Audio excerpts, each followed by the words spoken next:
Welcome to ഷെലൻസ് kitchen art. ഇന്ന് ഞാൻ പരിചയപ്പെടുത്തുന്നത് വളരെ സോഫ്റ്റ് ആയിട്ടുള്ള കോഫി പുഡിംഗ് ആണ്.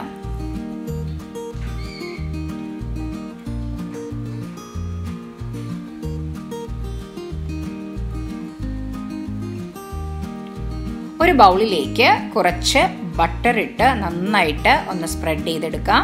ഇനി നമുക്കിത് മാറ്റി വെക്കാം. 1/2 കപ്പ് കോൺഫ്ലോർ എടുത്തിട്ടുണ്ട്. അതിലേക്ക് കുറച്ച് വെള്ളം ഒഴിച്ച് നന്നായിട്ട് ഒന്ന് മിക്സ് ചെയ്യാം. ഒട്ടും ലംസ് ഒന്നും പാടില്ല, നന്നായിട്ട് ഒന്ന് മിക്സ് ചെയ്തെടുക്കണം. അപ്പോൾ നന്നായി മിക്സ് ചെയ്തെടുത്തിട്ടുണ്ട്. ഇനി നമുക്കിത് മാറ്റി വെക്കാം. ഒരു ബൗളിൽ ചൂടുവെള്ളത്തിൽ 2 table spoon instant coffee powder ഇട്ട് നന്നായിട്ടൊന്ന് മിക്സ് ചെയ്യാം. നന്നായിട്ട് മിക്സ് ആയിട്ടുണ്ട്. ഇനി ഇത് മാറ്റി വെക്കാം. പാനിലേക്ക് 1/2 ലിറ്റർ പാലൊഴിക്കാം.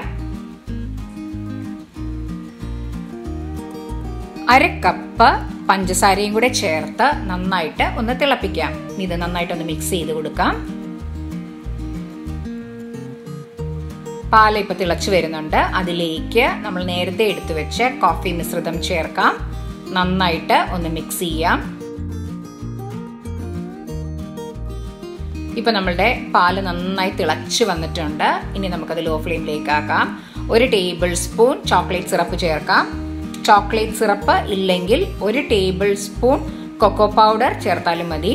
ഇനി നമുക്ക് ലോ ഫ്ലെയിമിലിട്ട് കോൺഫ്ലോർ മിശ്രിതം ചേർക്കാം.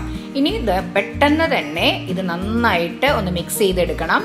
ഒട്ടും ലംസ് ഒന്നും പാടില്ല. പെട്ടെന്ന് തന്നെ ഇത് തിക്കായി വരും. അതുകൊണ്ട് ലോ ഫ്ലെയിമിലിട്ട് നല്ല തിക്കായിട്ട് ഒന്ന് മിക്സ് ചെയ്തെടുക്കാം. അതിലേക്ക് 1/2 ടേബിൾ സ്പൂൺ ബട്ടറും കൂടെ ചേർക്കാം. ഈ ബട്ടറും കൂടെ ചേർക്കുമ്പോൾ നല്ല സോഫ്റ്റ് ആയിരിക്കും നമ്മളുടെ പുഡിങ്. നന്നായിട്ടൊന്ന് മിക്സ് ചെയ്ത് നല്ല തിക്ക് കൺസിസ്റ്റൻസിയിലേക്ക് ആക്കാം.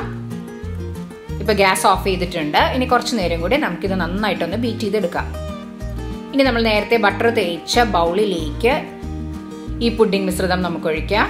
ഇനി ഫ്രിഡ്ജിൽ വെച്ച് 6 മണിക്കൂർ തൊട്ട് 7 മണിക്കൂർ വരെ തണുപ്പിക്കാൻ വെക്കാം. ഇനി നമുക്ക് ഈ പുഡിംഗ് ഡീമോൾഡ് ചെയ്തെടുക്കാം. ഇപ്പൊ ഡീമോൾഡ് ചെയ്തിട്ടുണ്ട്. വളരെ സോഫ്റ്റ് ആയിട്ടുള്ള ഒരു പുഡിംഗ് ആണിത്. അതിന്റെ മുകളിലേക്ക് നമുക്ക് കുറച്ച് കൊക്കോ പൗഡർ ഡസ്റ്റ് ചെയ്യാം. നമ്മൾ കോൺഫ്ലോർ മാത്രമാണ് ഇട്ടിരിക്കുന്നത്. വളരെ സോഫ്റ്റ് ആയിട്ടുള്ള ഒരു ടെക്സ്ചർ ആണിത്. കാണുമ്പോൾ തന്നെ അറിയാം. നമ്മൾ ചൈന ഗ്രാസോ ജലാറ്റിനോ ഒന്നും യൂസ് ചെയ്തിട്ടില്ല. കോഫി മാത്രമാണ് യൂസ് ചെയ്തിരിക്കുന്നത്. ഇനി നമ്മൾ കത്തി ഒന്ന് നന്നായി ചൂടാക്കിയതിന് ശേഷം ഇതൊന്ന് മുറിച്ചെടുക്കാം. പെട്ടെന്ന് തന്നെ ഇത് നമുക്ക് മുറിച്ചെടുക്കാൻ വേണ്ടിയിട്ടാണ് ഒന്ന് ചൂടാക്കുന്നത്. എല്ലാവരും ട്രൈ ചെയ്ത് നോക്കുക. നിങ്ങൾക്ക് ഇഷ്ടപ്പെട്ടെങ്കിൽ ലൈക്ക് ചെയ്യാനും ഷെയർ ചെയ്യാനും സബ്സ്ക്രൈബ് ചെയ്യാനും സപ്പോർട്ട് ചെയ്യാനും മറക്കരുത്.